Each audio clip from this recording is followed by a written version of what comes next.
Okay, I guess I'll get started. So we are coming up on a test. Thursday, we have our second exam. Worksheets are 16 through 18 are due on the 16th. That's Thursday. Homework number 2 is also due on the 16th, Thursday. And exam number 2 on chapters 16 through 18 will be on Thursday in class, 60 questions. You get 1 sheet of notes for reference. Just like the first exam. Additionally, Friday is the official midterm. So we're approaching the point where I have to pay attention to active pursuit. So if by the midterm, the end of the week, you need to have taken all tests and completed 50% of the assignments. That's worksheets, homeworks, etc. If you turn in everything from if you took the first test and turned in everything from the first set of things that were due, you're good. That qualifies as active pursuit. I mean, that would be 50%, even though it's actually a little more than 50% because there are more chapters in the first set than in the current set.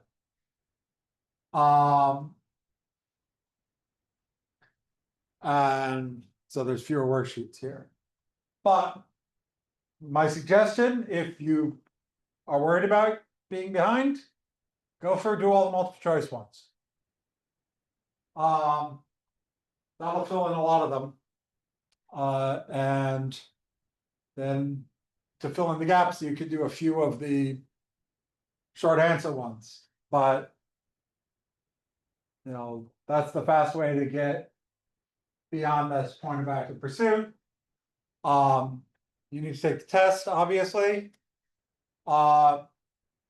If something comes up and you can't make it to the test, then you send me an email letting me know, and I have you marked excused, you'll be fine. You are actively pursuing the class. I'm not gonna drop you just because you were sick on a day of the test or something like that. I have leeway on this. But that is the policy. That's what you need to do.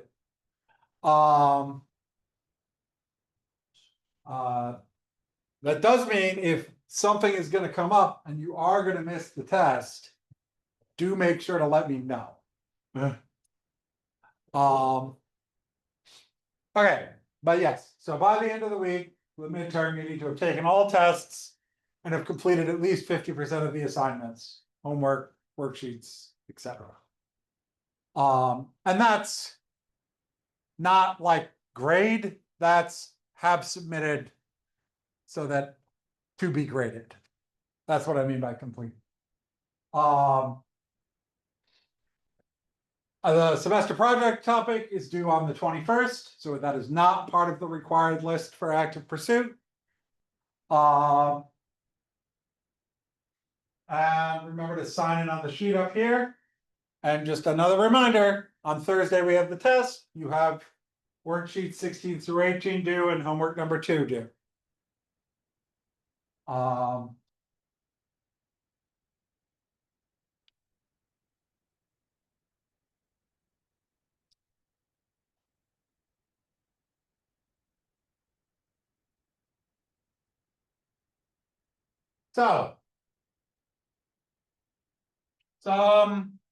So continuing on where we were.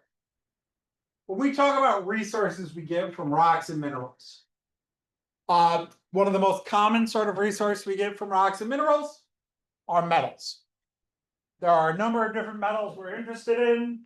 These could be things like gold, silver, copper, mercury, lead, but they could also be trickier to find things like lithium or nickel or, other things that are useful, various rare earth metals.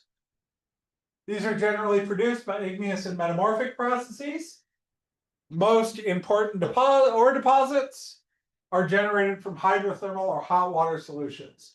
So there are certain elements that are readily available. They're all over the place, but it's often not worth it to get them from where they're commonly available. So, for example, pegmatites, which form in a fluid-rich environment, have unusually large crystals. Often have good sources for these resources. Vein deposits are deposits along fractures or embedding planes where magma or active fluids seep in and deposit dissolved minerals. And that can be very useful. This is, you may have heard of like an ore vein or a gold vein or something like that. That's what it is. It's a crack that had material deposited in it that was more worth obtaining. And then there are disseminated deposits that are distributed throughout the rock. So, and then there's certain metals that, are actually very common and show up all over the place, but are annoying to extract. So you only want to extract them from the richest deposits. Like titanium, for example, is incredibly common, actually. But it's a huge pain in the butt to extract. So you only want to extract it from the richest deposits that have the most titanium available. So here is an image showing the relationship between an igneous body, that's this hot magma chamber here, and various deposits. So near the edge of this igneous body, we get pegmatite deposits. Then we get hydrothermal disseminated deposits around it, where material is disseminated outwards, and where that hydrothermal material flows along cracks, faults, or bedding planes, you get hydrothermal vein deposits.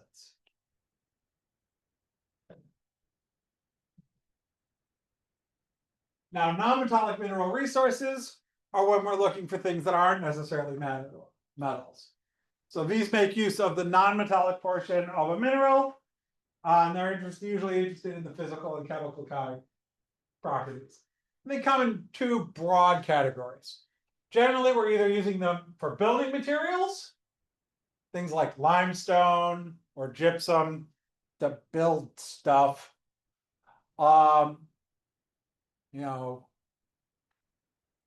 The bricks in the wall over here, for example, are extracted from the ground. The drywall is made from gypsum. The concrete that almost certainly underlies this uses limestone as one of the ingredients to produce it. And then there are industrial materials. These are things like fluorite, corundum, sylvite, all get used for various purposes, often as in processes for other things. So sylvite you use for the sulfur, corundum you use as an abrasive, fluoride is commonly used in steel making and such as a flux. For other purposes. So here are some various non-metallic minerals and their uses. So apatite is used in phosphorus fertilizers because it's a phosphorus source. And one of the big things fertilizer does is add phosphorus. And that comes from sedimentary deposits. Asbestos is fireproof. It has incombustible fibers. It comes from metamorphic deposits. It's also unfortunate because it's the things that make it, it being fibrous is actually the problem. That's why asbestos is so dangerous. The fibers break into pieces, get in your lungs, and then you basically have little rock shards in your lungs, tearing your lungs up, which leads you to getting cancer. Calcite. This is used for all kinds of stuff. Aggregate, just like hard concrete, or where we need rocks. In steel making, because it's a good source of, it's lime that's used for steel making processing. Soil conditioning, various chemicals, cement, building stone. This all comes from sedimentary deposit. Clay minerals are used for ceramics, china, bricks. Corundum is used for gemstones because they're pretty, rubies and sapphires, and abrasives. It's a very common abrasive used. Though I do believe a lot of the stuff that's used today is artificial. But diamond Also used both as gemstones and abrasives. It's the hardest stuff there is, so if you powder it up, it makes a great abrasive. Fluorite, used in steel making, aluminum refining, additive for glass, various chemicals because it's a source of fluorine. And fluorine has interesting, if terrifying, chemistry. Garnet is used for abrasives and as gemstones. So I think I've seen, so if you've ever seen a water jet cutter that cuts steel with like a jet of water, the way that works is that there's abrasive powder mixed in with the water that's doing the actual cutting. And that's usually either corundum or garnet. Graphite, it's pencil lead, it's used as a lubricant. It's used, you make refractory, molds and stuff out of it because it can handle very high temperatures. There's some other things it gets used for. Gypsum is used to make plaster of Paris, plaster, drywall, things like that. Halite is table salt. It's also used for various chemical purposes and for ice control, rock salt. We live in Chicago. We have several massive piles of salt prepared for any eventuality of snow. Because there was a mayor who lost an election because they failed to clear the streets properly. And so, yeah. People make sure that never happened again. Muscovite, mica sheets is used for insulators and various electrical applications because it's very easy to form nice, thin insulating sheets. Quartz is the primary ingredient in glass, usually from sand. Sulfur, it's also used in various processes for making chips and electronics and stuff. Where you get the silica for silica and chips, basically. Sulfur, there's various things that need like certain types of crucibles and things. Quartz is just really useful. Sulfur is used in various chemicals for fertilizer manufacture. Sylvite is used for potassium fertilizers. Talc is talcum powder. Powder used in paints or cosmetics, etc. Now, there are also energy resources. There's certain things we dig out of the ground or get out of the ground that we use as energy sources. We burn them.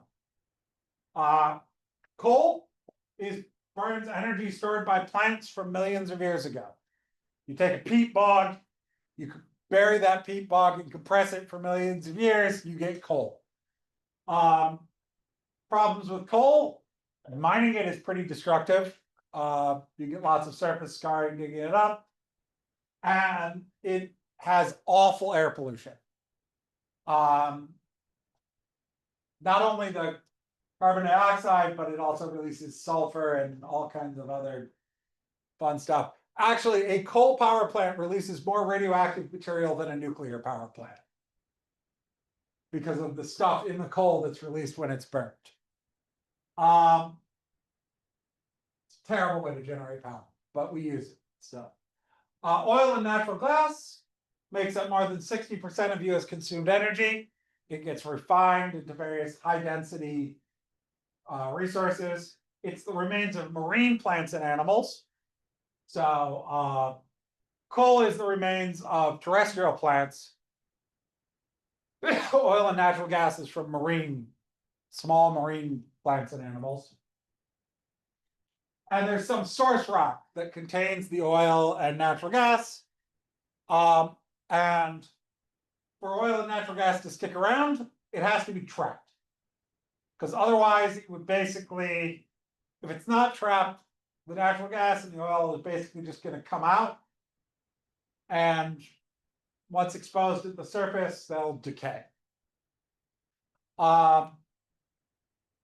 You can have places where you have seeps, where you have very slow release, but still mostly trapped and a little bit of seep going on.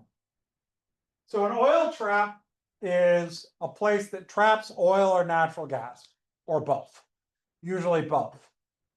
Usually where you have oil, you also have natural gas. no, a lot of places around the US, you often have just natural gas. But so an oil trap has two basic features. There's some reservoir rock, which is a rock that is porous and permeable. It's got holes in it and stuff can flow through it. Porous, holes in it, permeable, stuff can flow through it. And it yields oil and gas in significant quantities. If you've only got a tiny amount, it's not worth talking about. And then on top of that, there's something called cap rock, which is impermeable. That means stuff can't flow through it. And this keeps the oil and gas from escaping to the surface, because otherwise they would. And if they escape to the surface, they will just, well, eventually they will decompose and be destroyed or just be lost in the atmosphere.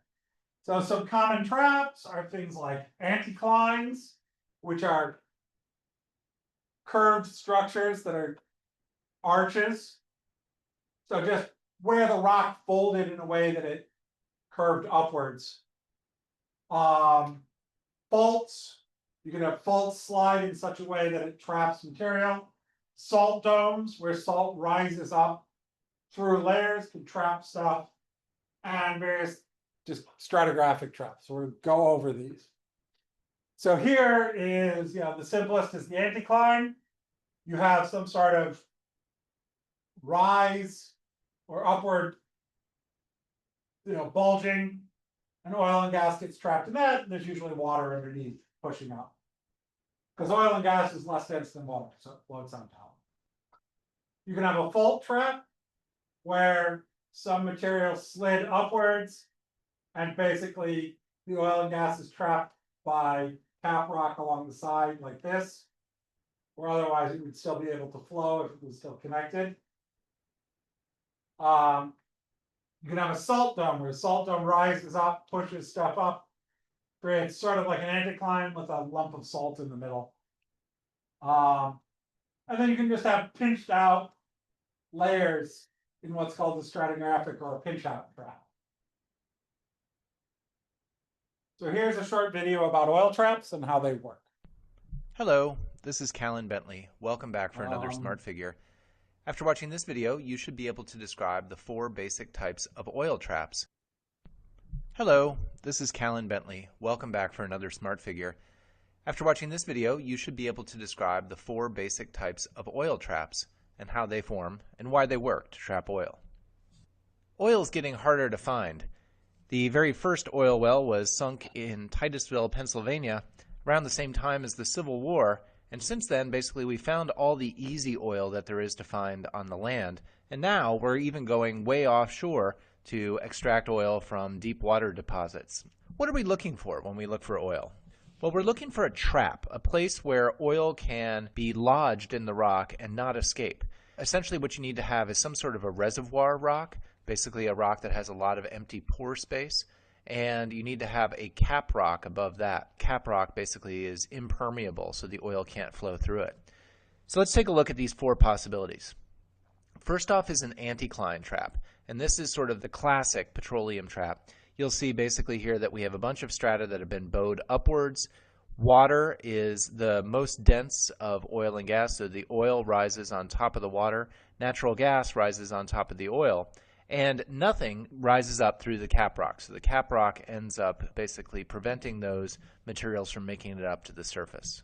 A variation on that theme is the salt dome, also known as a salt diapier. Basically, when salt is under high pressure, it will flow like a liquid, kind of like the blobs in a lava lamp, and it'll actually pierce up through overlying sedimentary layers.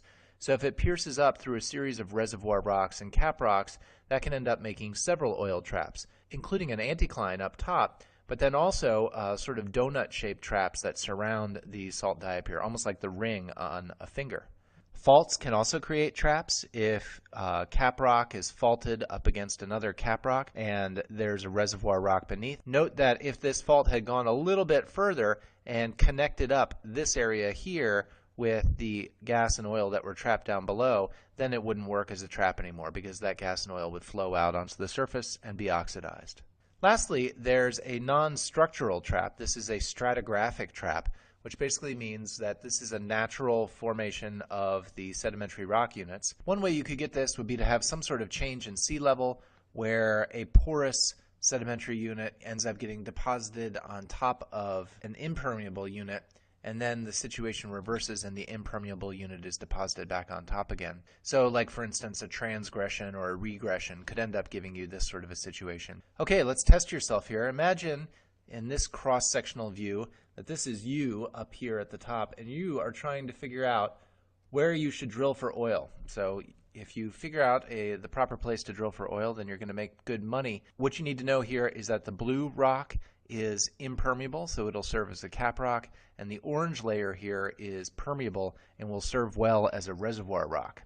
So where would you drill your oil well? Well, you got a couple of possibilities. One possibility is that you sink your oil well right here, and if you do that, then you're going to go ahead and access potentially a small anticlinal trap. But the tricky issue here is whether or not this green material is permeable or not. Because if it is, then you're not going to get too much petroleum trapped here, and the excess is going to be flowing sort of over the edge here and could leak out at the surface where it's oxidized. So that's probably a more limited situation. You're going to have to pay more money to drill a deeper hole, but if you set up your oil well over here instead, you can get down to that reservoir rock at greater depth, and there you potentially could fill up a lot more space with petroleum. So there's a larger area that's available to trap oil and natural gas. Nice work. Hope you struck it rich. Thanks very much for your attention. This has been another Smart Figure. Oil companies have very sophisticated ways to figure out whether or not there's oil there. And one of the ways people work to get more material out is something called hydraulic fracking. So if you have something like shale deposits that contain reservoirs of oil and gas, they can be not as permeable as you'd like. It's hard for material to flow through them. So what you basically do is you pump in high pressure, fluid. It's water, but it's got other stuff in it. You pump in fluid at very high pressure, basically to crack the rock, fracture the rock, hence fracking. And that allows things like oil and gas and water to flow more easily, and thus you can pump out more, you can collect more gas, you get access to more gas. This could have problems though, because it can also connect, your gas field to say the water table, and then you get people having their water, if they have wells providing their water, you could have water coming out of your faucet that is flammable, which is not a nice thing to have. There's some negative side effects to fracking. But the general idea is that you crack rocks below ground to facilitate additional extraction. But there are problems with side effects. So hydraulic fracturing involves the injection of water, sand, and chemicals at high pressure into a well. This pressurized mixture creates new cracks in the rock layer, and the cracks get held open by the sand grains you added. So you basically send in water with little bits that'll stick in the cracks that you create so they don't seal, and this will keep stuff flowing. And when the pressure is released, the hydraulic fracturing fluid, the wastewater, and natural gas all flow to the surface. Because gas deposits are all under pressure. The problem is that this can break, bedrock or rock in areas you don't want it to, and can have unfortunate side effects. So that was the end of chapter 3. I will start chapter 4.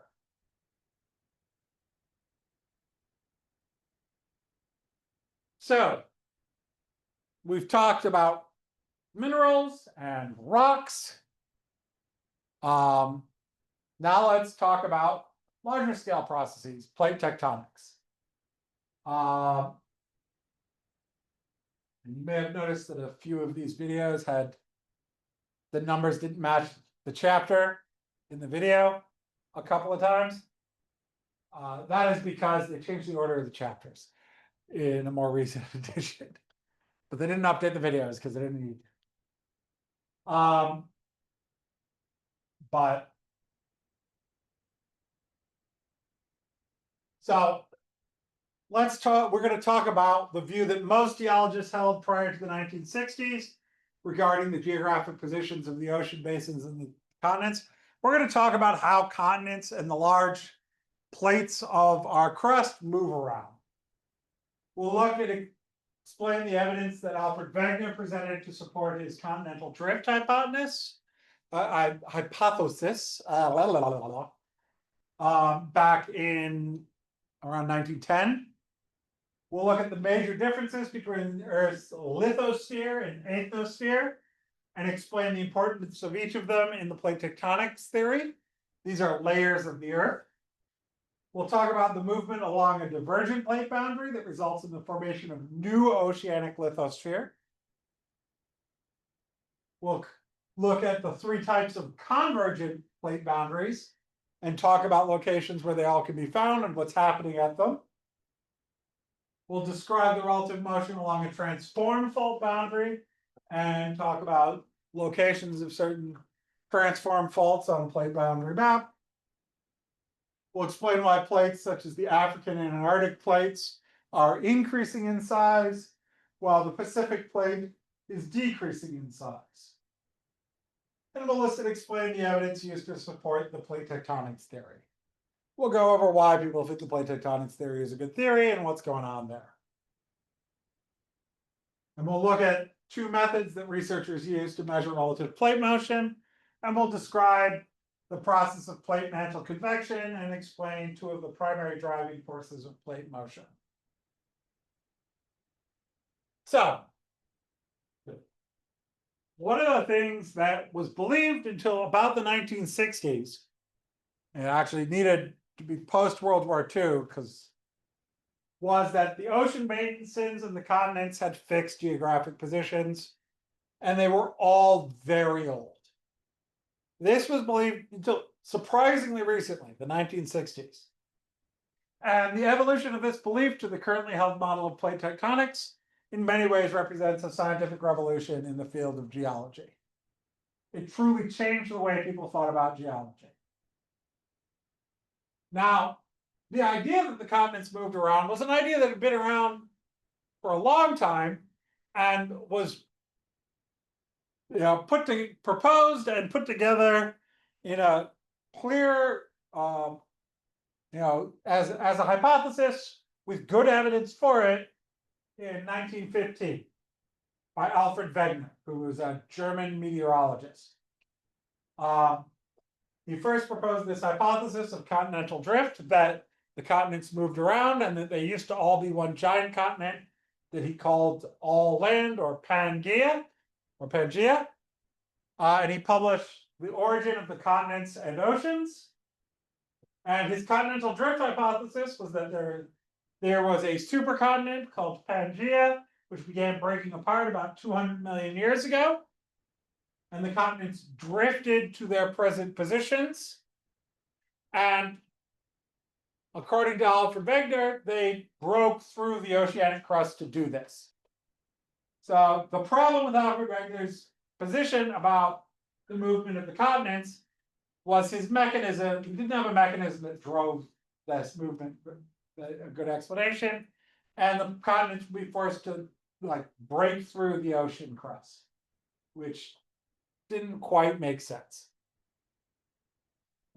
But he did have a bunch of evidence that showed that the continents used to be together. He was able to find several pieces of evidence that, including fossils on separated continents that matched like a flow across. If you put the continents together, and this is a modern reconstruction of Pangea. This is Alfred Wegener's Pangea. So there's places where there are fossils that match across the border. There are places where there are geographic features that match across and between continents.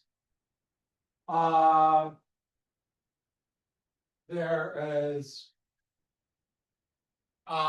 evidence of glaciation patterns that match this connection that don't work together. There's a bunch of evidence that sort of ties these things.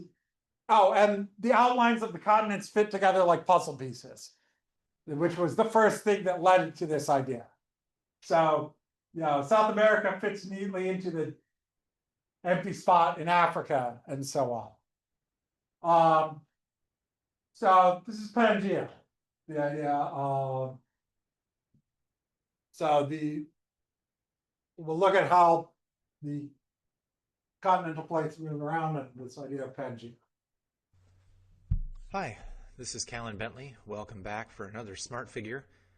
In this video, we'll take a look at the evidence that Alfred Wegener presented for the existence of a former supercontinent that he called Pangea. Alfred Wegener was a German meteorologist. He's shown here in a hut up in Greenland where he went and studied the weather.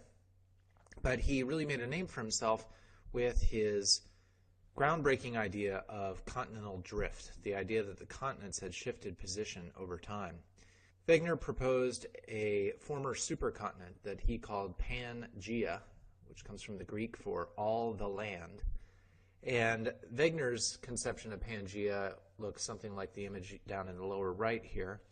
In the modern day, we've retained the name Pangea, but further evidence has revealed that the supercontinent had a slightly different shape. Wegener got most of it right, but the position of Asia was a little bit off. So, what evidence did Wegener present to support this outlandish claim? Well, first off, he noted that the shapes of the continents fit together very well, almost like pieces of a puzzle. So the most celebrated example of this is the shape of South America fitted together with the shape of Africa. The modern-day coastlines are not actually representative of the shape of these two different continents. Instead, what you have to do is pay attention to the shape of the continental shelf. So when you look at the actual edge of the continental crust, even though it's flooded by seawater, these two fit together very, very snugly with only small gaps and areas of overlap. A second line of evidence came from mountain belts, modern mountain belts. So Wegener looked at the mountain belts that were present in Western Europe, in eastern Greenland, in the eastern part of North America, and in northwestern Africa. And he realized that you could classify these as a bunch of different mountain belts, or if the Atlantic Ocean were completely closed, why those mountain belts fit together and they just became one continuous strip of mountains. So he suggested that these mountains were evidence that these continents were once joined along a little seam before the existence of the Atlantic Ocean. Wegener also looked at rocks, sedimentary rocks, that were evidence of different climates in the past. So if you go to eastern North America, to Europe or North Africa or eastern Asia today, you find evidence that in the past, in the late Paleozoic, there were coal swamps in those areas. So vast areas covered by swampy vegetation that got preserved as coal. And then in South America, in Africa, in India, Australia, and Antarctica, there's evidence of ancient glaciers. Again, the same period of time, the late Paleozoic, but these glacial deposits are spread out over all these different continents. Now, you could explain the situation here in the upper image by talking about bunches of different glaciers. So one set of glaciers in Australia, another in India, and so on, and a bunch of different swamps. But Wegener interpreted it differently. He interpreted it as during Pangea, all of the continents with the coal swamps were pretty close to the equator, and the continents with the glacial deposits were all pretty close to the South Pole, so that there were actually patterns that could be teased out of this collection of sedimentary rock data. Furthermore, the pattern of glacial striations, the scratches that glaciers leave behind, suggested that they were all part of one massive ice sheet in the past, radiating out from the center of the southern part of Pangea. Wegener's final line of evidence came from fossil organisms. This is one here. This is Mesosaurus. Mesosaurus is not a dinosaur. This is an organism that is older than the dinosaurs. It's a small freshwater reptile. You can see from the scale here in the upper left that it's not very big. It's only a few inches long, about a foot, foot and a half long, something like that. Well, you can go and find Mesosaurus fossils in both South America and in Africa. And so you can explain that distribution of fossil Mesosaurus by saying, okay, well, there were two different populations of Mesosaurus, one on each continent. Or you could explain it by saying, this is one continuous population that extended across that whole area, and then later it was broken apart by continental drift, and Africa moved away from South America. Mesosaurus isn't the only organism you can play this game with. Lystrosaurus is another example found in Africa, India, and Antarctica.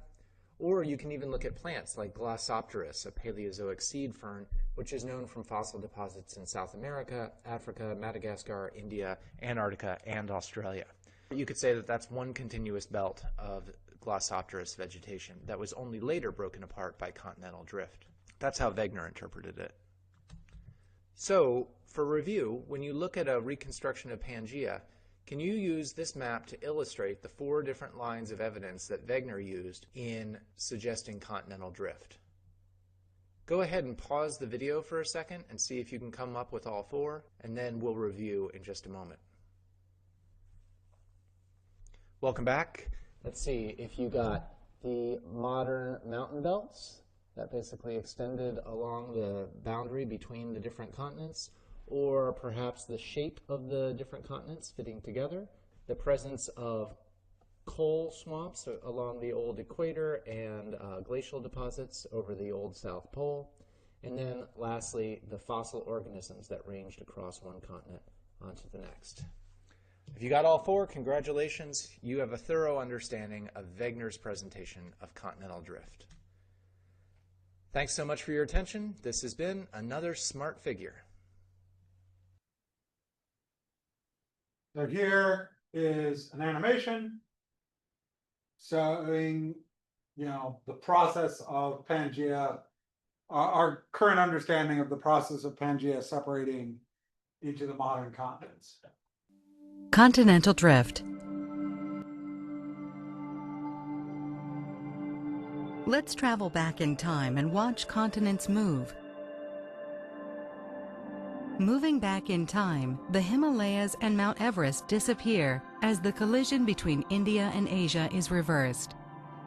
Climates are changing. Australia joins Antarctica as India approaches.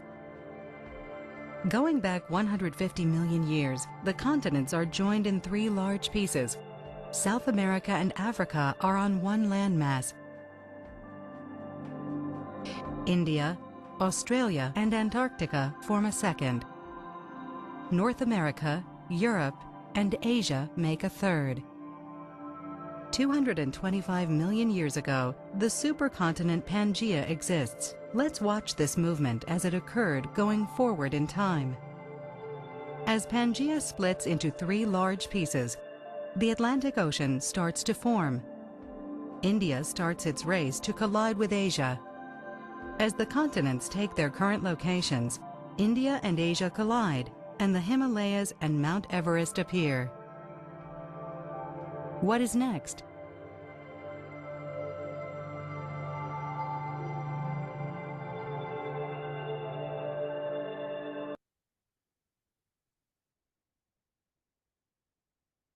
So, Wegener's continental drift used 4 points of evidence.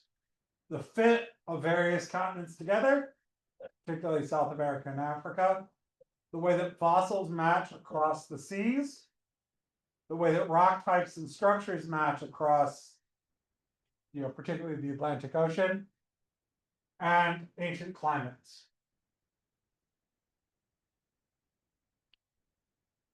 So the fossil evidence, we find things like Mesosaurus and Lystrosaurus and Glossopteris all have fossils that match across continents if you put them together, like Pangaea. And we find present-day biological species on widely separated continents that have similarities that suggests these land masses were once together. Though sometimes we find species that we know had to get from one continent to the other with our current understanding of continental drift after these things separated. So that's always fun and puzzling. We find identical fossil plants and animals on a number of continents, once again strongly suggesting these continents were together when these organisms were alive. So when you find identical things on two separate continents, those really indicate this were probably some combined population. So here are some examples of various fossils that we find that match. So the dappled blue material is similar rock types. The red here is Cognortus. The green is Glossoporus. The orange over here is Listosaurus. The yellow is Mesosaurus. And the purple are matching mountain ranges. So you can match up the mountain ranges here with the mountain ranges over here and here. Sort of this closes up the Atlantic and a bit of the mountain ranges over here. And this sort of stuff. And there's some continuity of geologic features where the continents of North America, Europe, and South America, and Africa were all put back together. Several geologic features would be continuous. So in the Northern Hemisphere, things like the Caledonian, Hebrides, Labrador, and Canadian Appalachians all match up and probably formed as some sort of continuous mountain range that formed as the continents merged with the formation of Pangaea before its separation. And in the Southern Hemisphere, the Cape and Sierra Mountains of South Africa and Brazil would line up nicely. So here, the Labrador and Hebrides, the Canadian Appalachians and the Caledonian Mountains, and the Cape and Sierra Mountains all match up nicely. So you can think of, if you do the Appalachian Trail, you could get off of it and basically continue over. If you wanted to really do the Appalachian Trail, you do the Appalachian Trail up to about here, and then go to Scotland, do the Hebrides, then go to Scandinavia and do the Caledonian Mountains if you really wanted to walk the whole length. There's also paleoclimate evidence for continental drift. So there's these coal swamps we find in the temperate areas of, there used to be coal swamps up in the Northern Hemisphere, and evidence of glacial ice in the Southern Hemisphere. So if we reconstruct this, we get these coal swamps were somewhere nearer to the equator, while the glaciers were nearer to the South Pole.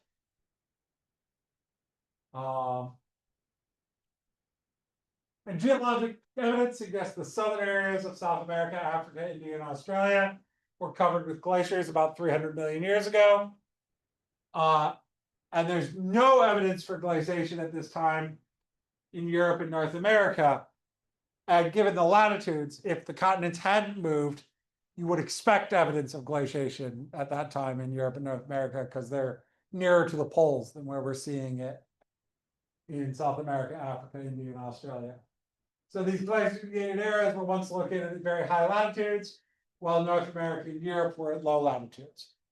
These were closer to the glaciated areas were closer to the poles, while North America and Europe were closer to the equator, where we see these coal swamps.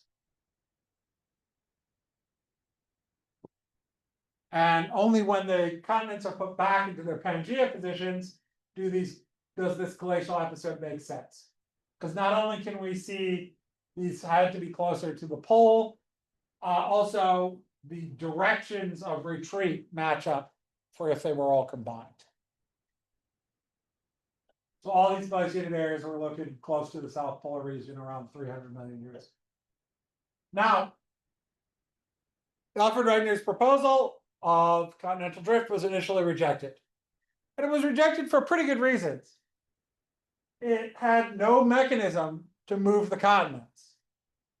There was also no evidence that the ocean crust was weak enough to break apart as the continents moved. So they didn't have a way to explain the process by which continents actually moved around. And without that, well, it was just an idea. So here's sort of a video about the, that discovery of his, of various things matching together. The Mazda CX-50 Hybrid. Come on. Don't just move. Be moved.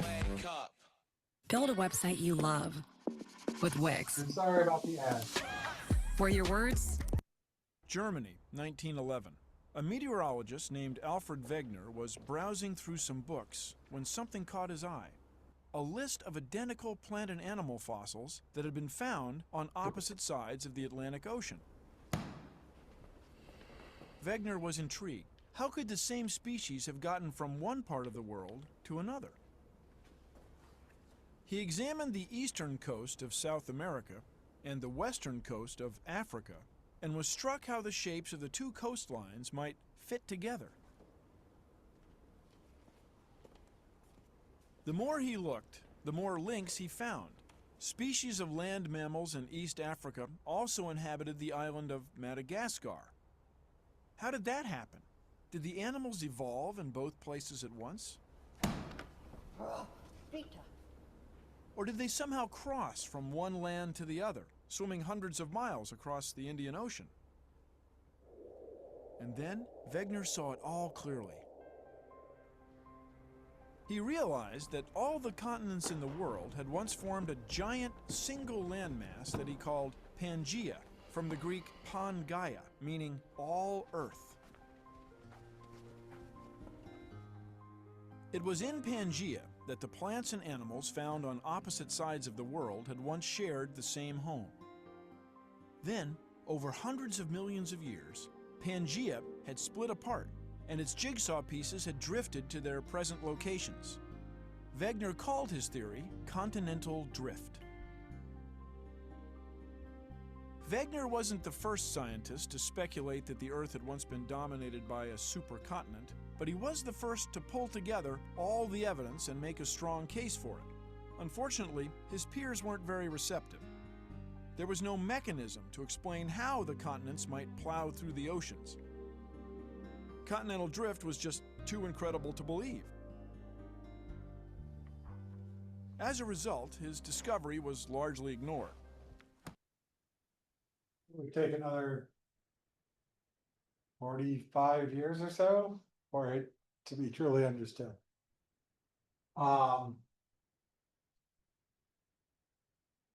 So one of the things that happened was that during World War II and after World War II, people got interested in what was going on with the seafloor. And this was originally motivated by, well, probably submarine combat. You had submarines going around. They want to know where the things are on the seafloor that they might run into. So people started mapping the seafloor. So one of the things that happened was that when new evidence started to develop, leading to new ideas about what was going on. So what happened is people started mapping the seafloor. They discovered this global oceanic ridge system winding through the major oceans. There were these ridges of volcanic activity running through the middle of all the oceans. And there were earthquakes occurring at great depths beneath deep ocean trenches. And then they started to date the seafloor. And they started to discover the seafloor was actually pretty young. Like the Atlantic seafloor was all less than 180 million years old. And the sediment accumulations in ocean basins were quite thin. In other places the seafloor was older, but it was still, we found you know, that the oldest seafloor was something like 100, you know, they found the seafloor was quite thin. And this idea of seafloor spread, the idea that this young seafloor led to the idea of seafloor spreading, where at these ridges, the crust is separating apart, making new crust, new seafloor, and in oceanic trenches, crust is sinking underneath and being destroyed. And this provided a mechanism for continental drift. So the theory of plate tectonics is built on this idea of a rigid lithosphere that overlays a weak asthenosphere. So the lithosphere is a strong layer that's formed from the crust and the uppermost layer of the mantle. It is hard, it is strong, but it is also brittle. It varies in thickness and density. It's thicker at continents, it's thicker and less dense at the continents, and thicker and more dense in the oceans. So thinner and more dense in the oceans. And it's rigid, therefore it breaks into pieces. Underneath it is the asthenosphere, which is hotter and weaker and gooier and able to, it's solid, but it's very near melting temperature. So over very long times, it flows. So basically, the continents are big plates of less dense rock floating on the mantle. So the lithosphere is basically floating on the asthenosphere and steadily moving as currents of the asthenosphere pull it along. This is the idea. So there's a rigid lithosphere. This is a strong, rigid layer of lithosphere that's thinner at the oceans and thicker at the continents, on top of a weak layer, the asthenosphere, that is full of rocks near their melting temperature that can move more easily. And this forms the plates that can move around, and new lithosphere can be created at places where plates are separating apart and magma wells up to form new crust, and destroyed at places where one plate sinks under another. So this is a short video about the difference between the crust and the lithosphere. Hi, this is Callan Bentley. Welcome back for another Smart Figure. After watching this video, you should be able to distinguish between the crust and the lithosphere, two very important but not quite the same layers on planet Earth. First thing to keep in mind is that Earth is a layered planet. So you can classify the layers of Earth by their composition or by their physical properties, the way they behave. If you go by composition, of course, the layers are pretty simple. It's just the core, which is the metallic innermost layer of the Earth, the rocky mantle that surrounds that, and then a very, very thin layer at the top that's called the crust. On the other hand, you could classify Earth's layers in terms of how they behave. In this case, you get slightly more layers. There's an inner core, which is solid, an outer core, which is liquid, a lower mantle, which is relatively stiff and resistant to flow. On top of that is a layer called the asthenosphere that's relatively weak and it's relatively easy to flow. It's not magma, but it's still a solid that flows. And then on top of that is the lithosphere, which is mostly the outermost bit of the mantle, but it also includes the crust. So if we look at a zoomed in cross-section of the outermost rocky layers of Earth, we see something that looks like this. Notice that you've got either oceanic crust or continental crust. So there's two flavors, if you want to think of them that way, of crust, and it's one or the other. Nowhere does the oceanic crust underlie the continental crust. A lot of people seem to make that mistake. So it's either continental crust or oceanic crust, and then underneath those kinds of crust is the mantle, all the way down to the core. Now the distinction of how this relates to the lithosphere is that the lithosphere also includes that outermost bit of the mantle. So the oceanic lithosphere is the oceanic crust plus a thickness of lithospheric mantle that goes down to about 100 kilometers. So the mantle part of the lithosphere is actually like 9 times as thick as the oceanic crust part. Underneath the continents, it's the same story, where you've got continental crust, and then underneath it is this bit of the mantle that basically is stuck to the crust and moves around with it. Underneath the lithosphere, no matter where we look, is the asthenosphere. That's that solid but mobile portion of the mantle. We can see the relationship between crust and lithosphere at every kind of plate boundary. Here, for example, is the divergent plate boundary, where you've got the crust and then you've got mantle being added on underneath the crust to make the oceanic lithosphere. Notice that the mantle portion of the lithosphere is thinnest at the mid-ocean ridge itself, and it gets thicker as you travel away from that ridge.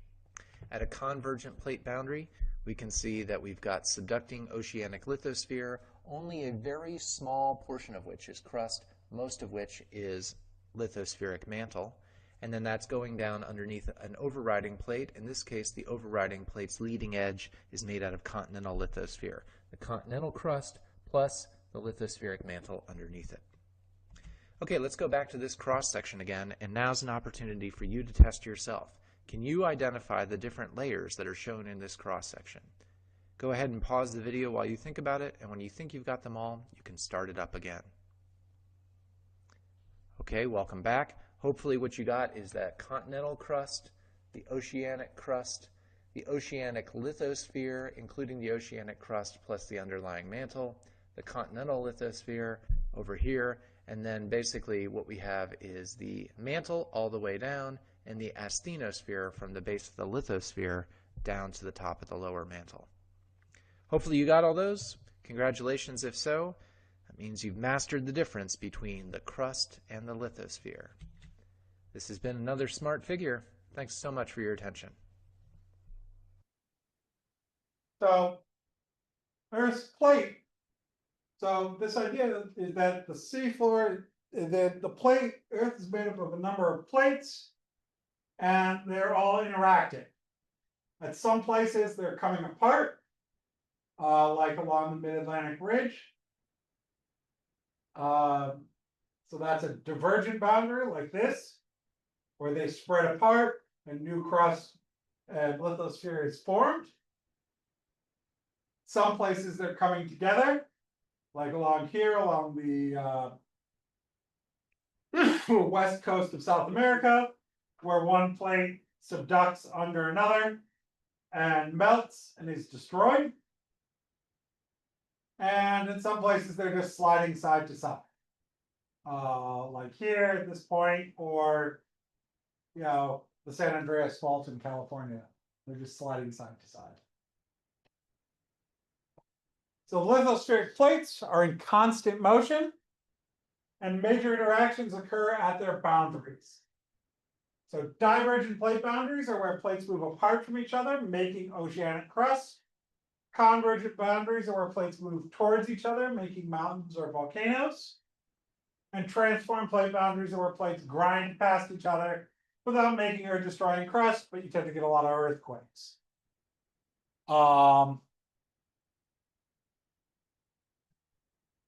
So seafloor spreading is the idea that the new seafloor is created at these spreading centers, at divergent plate boundaries. So at a divergent plate boundary, two plates will be moving apart. And because they move apart, well, now there's an empty space in between them. New material wells up from beneath, from the mantle. It melts because the pressure is released on it.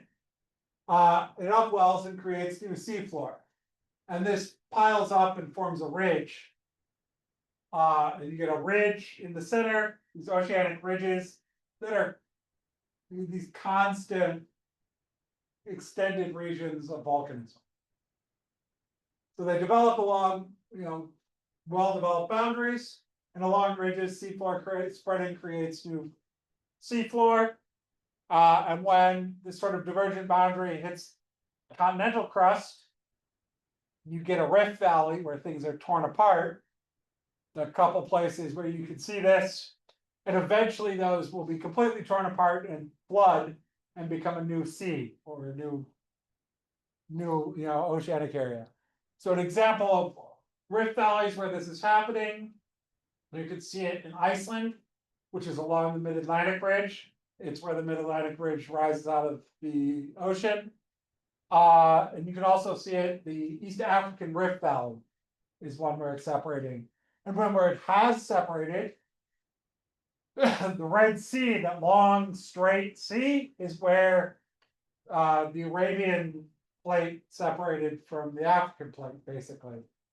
And that gap flooded with water and formed a long linear sea. And continental rifts form its spreading centers within a continent. So that's what happens there. So what you'll have is you'll have material rising up, you get an upwelling, upwarping as they separate. You'll get these ridge valleys, which have very stepped sides as they pull apart. And eventually that rift valley will connect with the ocean and flood and become a linear sea. And finally, you'll get a mid-ocean ridge. So this is sort of the process that formed the Atlantic.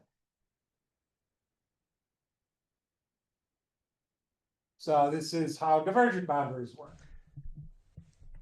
Hi, this is Callan Bentley. Welcome back for another Smart Figure. After watching this video, you should be able to describe the plate tectonic situation that results in divergent boundaries and what sorts of geologic phenomena result at those boundaries. Let's start our discussion by traveling to the Valley of Thingvellir in Iceland. This is a pretty epic looking landscape, but you'll notice that there are big blocks of rock here that seem to be related to one another, and yet there's this big valley and the blocks of rock are separated. What's going on here? Well, the answer, as usual, goes back to plate tectonics. You'll recall that the outermost rocky layer of the Earth, the lithosphere, is broken into a series of plates, and these plates move around with respect to one another. The boundaries between the plates thus can be sites where the plates are moving apart from one another. We call these divergent boundaries, where they're moving towards one another, convergent boundaries, or where they're simply sliding past one another, and these are called transform plate boundaries. We want to focus today on divergent plate boundaries. And essentially, this is the situation where two plates are moving apart from one another.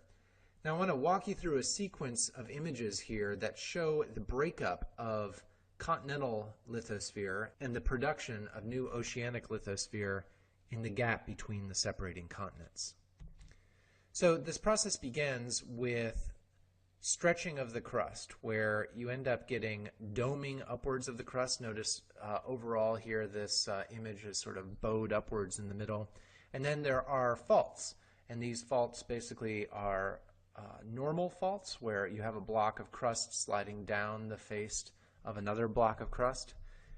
You'll also notice here that there's some magma being produced at depth. This is due to decompression melting of the underlying mantle, and that magma will find its way up along fractures, including the faults we just talked about, to potentially erupt at the surface as volcanoes. Now, when this process really gets going, you get a nice pronounced landscape feature called a rift valley. Notice how there are these blocky scarps on the sides of this rift valley where chunks of rock have broken off from their neighbors, slid down that face, and then dropped into the valley. You can also imagine a lot of sediment filling in this valley. Well, if this thing opens up wide enough, it can actually admit ocean water.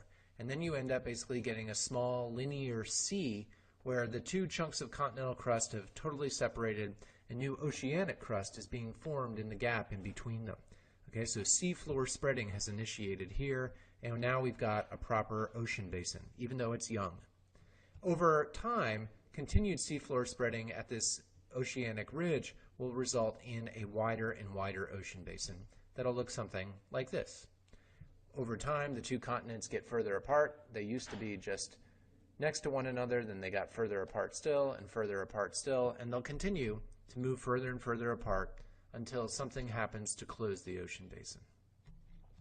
So if you're to look for modern examples of these different stages of divergence, East Africa is probably the best example of the first stage, where we've got rifting of continental lithosphere. The Red Sea region between Africa and Arabia is a nice example of the initiation of seafloor spreading. And then the Atlantic Ocean is sort of the classic example, with a mid-ocean ridge that's located exactly halfway across the ocean basin. Now, when you look at the Mid-Atlantic Ridge, you'll notice that it's actually not one nice smooth piece of ridge. It's actually broken into a series of segments. So rifting occurs at some of these segments, all right, where two plates are moving apart, in this case, the African plate and the South American plate. And then in between those segments of rifting, you end up having these transform faults, something we'll talk about in another smart figure. So Iceland is a nice example where you can trace the Mid-Atlantic Ridge up above sea level. Iceland has a rift valley running through the middle of the island, and that valley, Thingvellir, we looked at earlier, is located within that rift valley. So that's the site of this photograph we just looked at. What you've got going on here essentially is stretching of the crust. So on one side, the North American plate pulling off towards the west, on the other side, the Eurasian plate pulling off towards the east, and then these big blocks of crust break off from their neighbors and slide down into the valley. Let's consider a North American example for a quick review. This is the Baja Peninsula of Mexico, just south of San Diego in California. The Gulf of California separates Baja from mainland Mexico. Let's go ahead and remove the labels here. This is an example where we have a divergent plate boundary. Imagine sketching in the divergent plate boundary here, and it would look something like this, where the little red segments are sites of seafloor spreading, little ridges, and the white segments are transform plate boundaries. What sort of arrows would you draw in this picture to show the relative motion of Baja compared to mainland Mexico? If you drew arrows on that look something like that, then you did a great job. Yeah, there's right lateral motion here. If you were standing on Baja, it would look like mainland Mexico is moving off towards your right over geologic time. Thanks very much for your attention. This has been another Smart Figure. So seafloor spreading, this idea of seafloor spreading was put together in 1960. The American geologist Harry Hess suggested a viable mechanism to explain continental drift. At that time, the mid-ocean ridge system and deep sea trenches had just recently been mapped in good detail throughout the world's oceans. And he was able to put this data together where the mid-ocean ridge system was known to stretch throughout the world, and the trenches were known to be very deep, very long and narrow, and realized new crust was being formed at the mid-ocean ridges and consumed at the trenches. And he proposed this theory of seafloor spreading, where the seafloor slowly spreads by moving sideways away from the mid-ocean ridges. New magma wells up and cools on each side of the mid-ocean ridge as it slowly splits apart. And the entire ocean floor can basically be viewed as sort of a giant conveyor belt moving away from the mid-ocean ridges and towards the trenches. And it's pulling in down at the trenches, sort of pushing away at the ridges. So here is a video about that. I do remember some kids going missing, quite a few. Do I need to be concerned? People only believe what they see with their own eyes.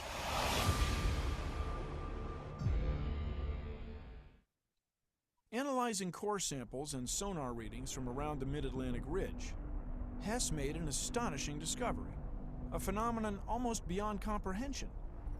The age of the Atlantic Ocean floor, he determined, was progressively older the further it moved away from the ridge. Harry Hess had discovered that the seafloor was spreading. He concluded that molten rock was being forced up from inside the Earth at the ridge, where it then formed into new crust on the ocean floor. Gradually, it was pushed away on either side as more molten rock continued pushing up from behind it. Hess called his great discovery seafloor spreading. Harry Hess was in a position that he could bring it all together. Things were spreading apart and new Earth was being generated. But if you did this for long enough, the Earth should grow. And it doesn't. The Earth doesn't get any bigger. No. Harry appreciated the fact that if new Earth was being generated in one area, they have to be consumed or recycled in another area. The process that recycles the crust of the spreading ocean floor back inside the Earth is called subduction.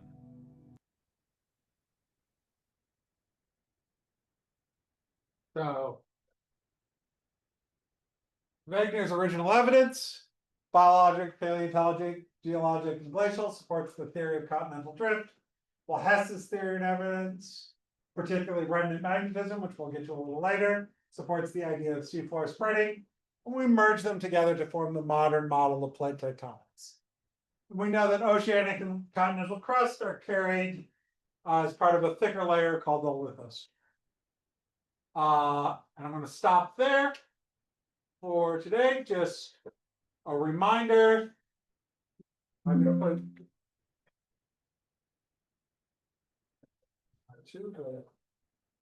I'll put the announcements back up.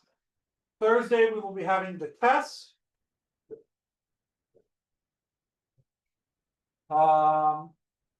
So I'm going to put the announcements back up real quick.